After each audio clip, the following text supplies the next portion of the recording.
अस्सलामुअलैकुम स्टूडेंट्स, बिस्मिल्लाहिर्रहमानिर्रहीम। स्टूडेंट्स, आज हमारे पास एक्सरसाइज 8.1 से क्वेश्चन नंबर 3 है, जिसमें हमसे कहा जा रहा है कि eliminate v i from the following equation by comparison method. और इसके टोटल 3 पार्ट है। आज की इस वीडियो में हम 3 के 3 पार्ट डिस्कस करेंगे। सबसे पहले हमारे पास पहला पार्ट है V F equal to we I plus ji T और S equal to we I T minus half G T square. अब हमसे क्या कह रहे हैं कि वी आई को एलिमिनेट करो, जिस तरह हमने पिछले दो जो सवाल किए थे, पहला दूसरा, उसमें हमने क्या एलिमिनेट किया था, एक में ए एलिमिनेट किया था और दूसरे में टी एलिमिनेट किया था। अगर सवाल पर गौर करते हो तो सवाल में कहता है कि एलिमिनेट वी आई, यानी वी आई को क्या कर दो, गायब कर दो फ्रॉम द फॉलोइंग इक्वेशन। नीचे दिए गए जितने भी इक्वेशन है, हमें यहाँ पर 2 इक्वेशन दी गई है। सबसे पहले इक्वेशन को नाम दे देना है हमने। तो ये मेरे पास इक्वेशन 1 है और ये मेरे पास इक्वेशन नंबर 2। अब मैंने क्या करना है कि बारी बारी इक्वेशन को कंसीडर करना है। और कंसीडर इक्वेशन 1। इक्वेशन 1 क्या है, V F equal to we I plus ji t. ये मेरे पास इक्वेशन नंबर 1 है। यहाँ से मैं वी आई की वैल्यू क्या करूँगा, मालूम करूँगा, फाइंड आउट करूँगा। तो वी आई को यहीं पर रहने दो, V F minus G T equal to we I. मैंने क्या किया, ये प्लस का जी टी था, इसको इक्वल के इस तरफ ले गया हूँ तो माइनस का जी टी हो गया। अब मेरे पास वी आई क्या हो गया है, मालूम हो गया है। लेकिन जब भी मेरे पास आंसर निकलता है तो उसको मैं कहाँ लिखूँगा, लेफ्ट हैंड साइड पे। वी आई बराबर है वी एफ माइनस जी टी और इसको इक्वेशन नंबर 3 का नाम दे दूँगा। ये मैंने इक्वेशन नंबर 1 से इक्वेशन नंबर 3 बना दी। इसी तरह मैं इक्वेशन नंबर 2 से इक्वेशन नंबर 4 बनाऊंगा और उसकी भी मेरे पास लेफ्ट हैंड साइड पर वी आई मौजूद होगा। तो यहाँ पर लिखूंगा consider equation number 2। Equation number 2 क्या है मेरे पास, S equal to we I T minus half G T square. अब यहाँ पर क्या कर सकते हो कि minus half G T square को इक्वल के इस तरफ ले लो, यानी एस पहले से मौजूद है, प्लस माइनस में है, इक्वल के उस तरफ चला जाएगा तो plus plus half G T square equal to, यहाँ पर क्या रहेगा आपके पास, वी आई टी। अब यहाँ पर एलसीएम कर लो। एलसीएम क्या आएगा आपके पास, इसके नीचे कुछ नहीं है तो 1 है और इसके नीचे क्या है 2, तो 2 1 सा 2, बड़ी वैल्यू एलसीएम में आती है। अब इस 2 को यहाँ मल्टीप्लाई कर लो और 1 को यहाँ मल्टीप्लाई कर लो, तो 2 यहाँ पर मल्टीप्लाई हो जाएगा एस से, तो 2s plus 1 multiply by G T square से, तो 1 जिससे भी मल्टीप्लाई होता है वो एज इट इज़ आ जाता है, यानी यहाँ पर जी टी स्क्वायर आ जाएगा और ये जी टी स्क्वायर इस 1 से भी मल्टीप्लाई हो गया। ठीक है, यहाँ पर क्या बचा आपके पास, वी आई टी। एलसीएम समझ में आया कि जिसके नीचे अपॉन में जो वैल्यू बड़ी होती है ना, उसको हम एलसीएम में लेते हैं। अब आप देखें यहाँ पर वी आई और उसके साथ टी क्या हो रहा है, मल्टीप्लाई हो रहा है। इसको यहाँ पर डिवाइड करवा दो, यानी 2s plus G T square upon 2t equal to we I. यहाँ पर t मल्टीप्लाई हो रहा था, मैंने डिवाइड करवा दिया। अब यहाँ पर देखो वी आई बराबर हो जाएगा 2s plus G T square upon 2t। इसको मैं इक्वेशन नंबर 4 का नाम दे दूँगा। मैंने जस्ट क्या किया है कि इस वी आई को इस साइड पर लिख दिया और इस पूरी वैल्यू को इस साइड पर लिख दिया, क्योंकि आंसर हमेशा लेफ्ट हैंड साइड पर लिखते हैं। अब सवाल पर गौर करना, सवाल में क्या कहता है, eliminate v i from the following equation by comparison method.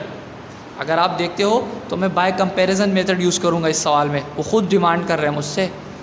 तो अब देखो मैंने इस इक्वेशन में यानी इक्वेशन 1 से इक्वेशन 3 बनाई। क्या ये मेरे पास V I equal to V F minus ji T, और इक्वेशन 2 से मैंने क्या बनाई, इक्वेशन नंबर 4 बनाई। क्या है मेरे पास, V I equal to 2s plus G T square upon 2t।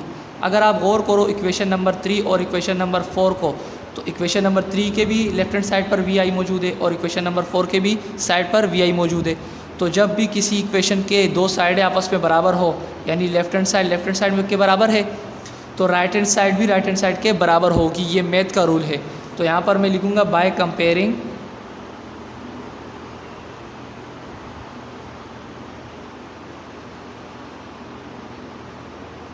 Equation 3 and equation number 4। ये मैंने खुद से नहीं किया, मैं इक्वेशन 3 और इक्वेशन 4 को खुद से कंपेयर नहीं कर रहा। ये मैथ का रूल है कि कोई भी 2 इक्वेशन है जिसकी एक साइड बराबर हो ऑटोमेटिकली उसकी दूसरी साइड भी बराबर होगी। जैसे कि यहाँ पर वी आई इक्वेशन नंबर 4 की देखो लेफ्ट हैंड साइड पर वी आई है, इक्वेशन 3 की भी लेफ्ट हैंड साइड पर वी आई है, तो इट्स मीन कि इसकी राइट हैंड साइड भी आपस में क्या होगी, बराबर होगी। तो राइट हैंड साइड लो ज़रा, क्या है, V F minus G T, V F minus जी टी बराबर लो किसके, 2s plus G T square upon 2t।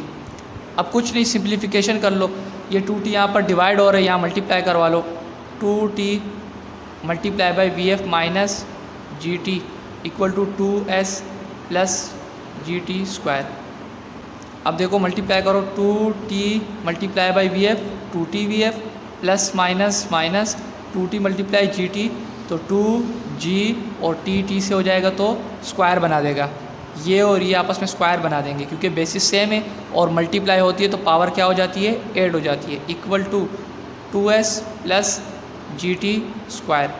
अब कुछ नहीं करना, सिंपल ये जो प्लस का जी टी है इसको इक्वल किस तरफ ले आओ, यानी 2t V F minus 2gt square और minus G T square equal to 2s। ये जो प्लस का जी टी स्क्वायर था ना, इसको इक्वल किस तरफ ले आया, इक्वल किस तरफ आते साथ ये अपनी साइन चेंज कर देगा।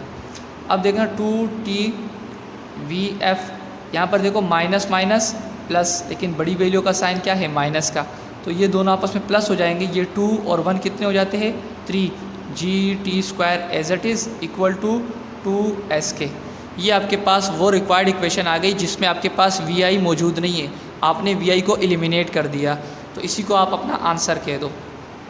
ज़्यादा बेहतर तरीका ये है कि 2s को क्या कर दो, लेफ्ट हैंड साइड पर लिख दो और इस पूरी वैल्यू को राइट हैंड साइड पर लिख दो। अब इसी तरह आपके पास दूसरा पार्ट है, दूसरा पार्ट आप खुद भी कर सकते हो, ट्राई करना ज़रा।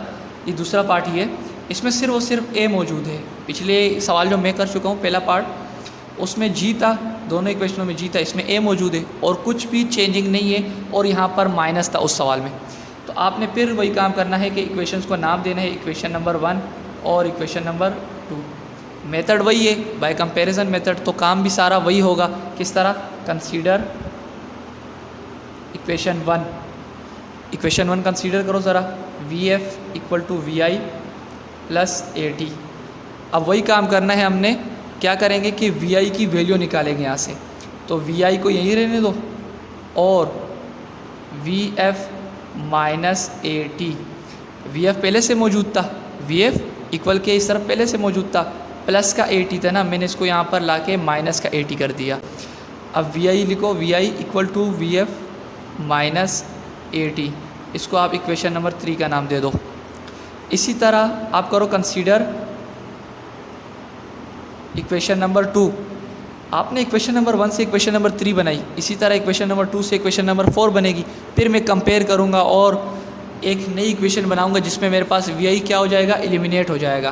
तो आप देखो इक्वेशन 2 क्या है, s equal to we I t plus half a T square.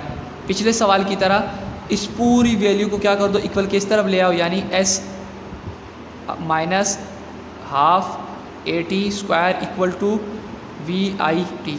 ये वी आई टी को यही रहने दिया, बकिया वैल्यू क्या कर दी मैंने यहाँ पर ट्रांसफ़र कर दी है, और प्लस की थी तो माइनस की हो गई, minus half a T square. देख रहे हो, plus half a T square था ना, इक्वल के इस तरफ आके minus half a T square.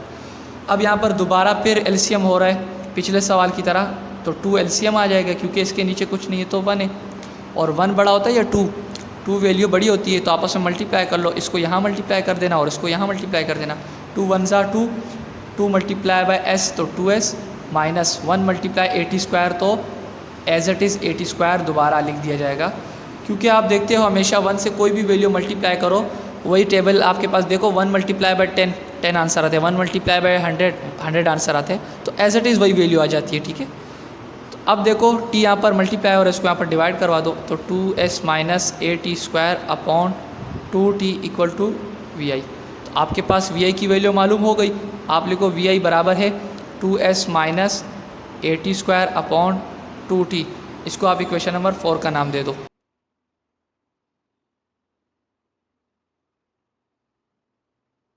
Equation 3 and equation number 4 क्यों कंपेयर कर रहे हैं, क्योंकि आप इक्वेशन नंबर 4 की एक साइड देखो लेफ्ट हैंड साइड, वो भी वी आई है, और इक्वेशन नंबर 3 की साइड भी वी आई है, तो इट्स मीन कि इसकी जो राइट हैंड साइड है वो भी आपस में बराबर होगी। मैथ के मुताबिक साइड बराबर ले आई, वी आई के बराबर हो जाएगा और ये इसके बराबर हो जाएगा। तो आप देखो v F minus A T बराबर हो जाएगा 2s minus A T square upon 2t। अब ये 2t यहाँ पर डिवाइड हो रहे हैं, यहाँ पर मल्टीप्लाई कर दो, 2t multiply by v F minus A t equal to 2s minus A T square. अब मल्टीप्लाई कर लो 2t multiply by v f, तो 2t वी एफ आ जाएगा, plus minus minus 2t multiply ए टी, तो 2a और t आपस में स्क्वायर बना देंगे क्योंकि बेसिस सेम है, पावर क्या हो जाएगी ऐड हो जाएगी, बराबर हो जाएगा 2s minus A T square.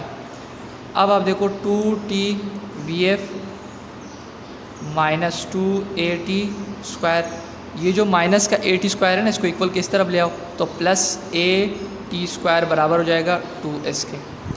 अब आप देखो 2t वी एफ बड़ी वैल्यू का साइन लगा लो, 2at स्क्वायर और प्लस माइनस माइनस हो जाएगा, ये बड़ी में से छोटी को माइनस करो तो क्या हो जाएगा आपके पास A T square equal to 2s।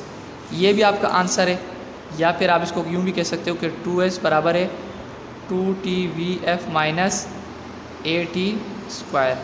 दोनों आपके आंसर। मेरे पास तीसरे सवाल का तीसरा पार्ट है, इसमें दो इक्वेशनें मुझे दी है, मैंने सबसे पहले इसको नाम देना है।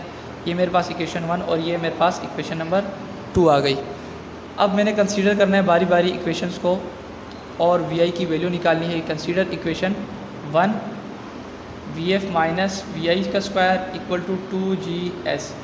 मुझे इसमें से वी आई की वैल्यू निकालनी है पहले, तो वी आई की वैल्यू निकालने के लिए यहाँ पर देख रहे हो आप वी आई क्या है नेगेटिव है, पहले इसको पॉजिटिव करना होगा। कैसे करूँगा, इस वी आई को इक्वल के इस तरफ ले आऊँगा मैं, v F equal to 2GS plus v i square. ये नेगेटिव था ना, यहाँ इक्वल किस तरफ ले आया तो मैंने क्या कर दिया इसको पॉजिटिव कर दिया। अब मैं क्या करूँगा 2GS को इक्वल किस तरफ ले जाऊँगा, v F minus 2GS equal to we i square. आप देख रहे हो ना मेरे पास वी आई यहाँ पर रह चुका है, ये प्लस का 2GS था, इक्वल किस तरफ आके नेगेटिव हो गया माइनस का 2GS, क्योंकि मुझे वी आई की वैल्यू चाहिए। अब मैं इसको इस साइड पर लिख देता हूँ वी आई स्क्वायर और इसको इस साइड पर लिख देता हूँ राइट हैंड साइड पर वी एफ माइनस 2GS, और साथ ही साथ मैं इस पर रूट अप्लाई कर देता हूँ। अब रूट क्यों अप्लाई करूँगा उसकी ख़ास वजह है, क्योंकि मुझे स्क्वायर नहीं चाहिए, मुझे स्क्वायर नहीं चाहिए, तो मैं क्या करूँगा रूट ऑन बोथ साइड। तो वी आई का स्क्वायर पहले से मौजूद था, मैंने क्या कर दिया रूट अप्लाई कर दिया, और यहाँ भी रूट अप्लाई हो जाएगा, तो वी एफ माइनस 2GS। अब ये स्क्वायर और रूट कैंसिल हो जाएंगे, आपके पास क्या आ जाएगा वी आई बराबर हो जाएगा under root v F minus 2GS। इसको आप इक्वेशन नंबर 3 का नाम दे दो। अब देखो ये मैंने क्यों स्क्वायर को क्यों ख़त्म किया, अभी आपको समझ में आएगा। आप इक्वेशन नंबर 2 को कंसीडर करो। अभी कंसीडर इक्वेशन नंबर 2 क्या है मेरे पास, V F equal to we I plus ji T. मुझे क्या चाहिए वी आई की वैल्यू चाहिए, तो प्लस का जी टी, इसको इक्वल किस तरफ ले आओ माइनस कर दो, V F minus G T equal to we I. अब वी आई को यहाँ लिख दो, V I equal to V F minus ji T. इसको आप इक्वेशन नंबर 4 का नाम दे दो। अगर आप गौर करो तो मैंने वी आई का स्क्वायर क्यों ख़त्म किया, ताकि मेरे पास इक्वेशन नंबर 4 में भी वी आई क्या है पावर 1 रखती है, तो यहाँ भी पावर 1 रखनी चाहिए ताकि मैं कंपेयर कर सकूँ। अभी मैं लिख सकता हूँ ना कि by comparing equation 3 and equation 4, क्योंकि इनकी दोनों साइड जो एक साइड है ना लेफ्ट हैंड साइड वो आपस में बराबर हो रही है, तो राइट हैंड साइड भी बराबर होगी। तो आप देखो वी एफ माइनस जी टी बराबर होगा under root v F minus 2GS के। ये वैल्यू रूट के अंदर है, ठीक है। अब इसको रूट से निकालने के लिए मैं क्या करूँगा, दोबारा वही काम करूँगा कि मैं इस पर SBS कर दूँगा, square on both side. Root और स्क्वायर आपस में कैंसिल हो जाएंगे ना, तो आप देखो वी एफ माइनस जी टी का स्क्वायर और यहाँ under root v F minus 2GS का स्क्वायर। यहाँ रूट और स्क्वायर कैंसिल हो जाएंगे, फ़ायदा हो गया ना इसका। लेकिन यहाँ क्या हो जाएगा, एक फार्मूला खुलेगा।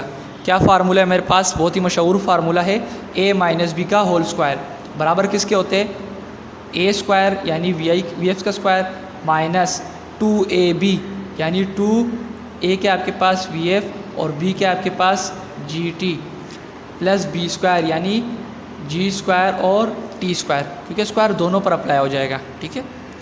इक्वल टू यहाँ क्या बचा आपके पास vf माइनस 2gs। अब यहाँ पर गौर से सुनना, हमेशा मैथ का रूल है में जब भी दोनों साइडें बराबर हो आपस में ना, जैसे मैं कहूँ कि a बराबर हो a के, तो मैं इसको आपस में काट सकता हूँ, कैंसिल कर सकता हूँ। क्यों? क्योंकि ये अगर इस a को मैं इक्वल के इस तरफ ले आऊँगा तो a पहले से मौजूद था, तो ये a क्या हो जाएगा, माइनस का हो जाएगा और प्लस माइनस आपस में कैंसिल हो जाएंगे। इसी तरह यहाँ पर भी मेरे पास क्या है, vf स्क्वायर, और यहाँ भी क्या है मेरे पास vf स्क्वायर। बेसिकली ये मैंने vf लिखा है, लेकिन आप सवाल में देखना, मैंने सवाल में गलती की है। आप सबके ऊपर vf का स्क्वायर लगा दो, सबके ऊपर स्क्वायर लगा दो, क्योंकि इक्वेशन में यहाँ पर स्क्वायर मौजूद था, मैं यहाँ पर भूल चुका हूँ, vf स्क्वायर था इक्वेशन 1 में, ठीक है। जो आपके पास इक्वेशन 1 थी उसमें ही सिर्फ मौजूद है, ये रहा। यहाँ भी लगा लो, यहाँ भी लगा लो, यहाँ और यहाँ और यहाँ और यहाँ, ठीक है। तो आप देखो ऑटोमेटिकली सब जगह आप क्लियर हो चुका है। तो इसी तरह आप देखो vf स्क्वायर बराबर है vf स्क्वायर के, एक ये भी प्लस का है, ये भी प्लस के। अगर इन दोनों में से मैं किसी भी एक को यहाँ ट्रांसफ़र कर दूँ या फिर इसको यहाँ ट्रांसफ़र कर दूँ, तो ये अपनी साइन चेंज कर देंगी ना, तो आपस में कैंसिल कर सकते हैं या नहीं। देखो ये भी vf प्लस का है, अगर मैं इसको इक्वल के इस तरफ ले आऊँ माइनस का हो जाएगा, और पहले से क्या है vf प्लस का मौजूद है, तो आपस में कैंसिल कर देंगे। तो क्यों ना मैं इसको यहीं पर ही काट दूँ, मैंने इसको यहीं पर ही काट दिया। इसी तरह यहाँ पर मेरे पास देखो माइनस की साइन मौजूद है, यहाँ भी मेरे पास माइनस की साइन मौजूद है। तो ये जब साइन इक्वल की इस तरफ आ जाएगी तो प्लस हो जाएगी, और प्लस माइनस साइन आपस में कैंसिल हो जाती है, तो मैं इस साइन को भी आपस में कैंसिल कर सकता हूँ, ठीक है। अब क्या बचा मेरे पास, 2vf gt प्लस जी स्क्वायर टी स्क्वायर बराबर है 2gs के। इसे मैं अपना आंसर कह सकता हूँ। आप गौर से देखो तो ये जो हमारे पास इक्वेशन बनी है, इसमें कहीं भी vi मौजूद नहीं है, हम vi एलिमिनेट कर चुके हैं।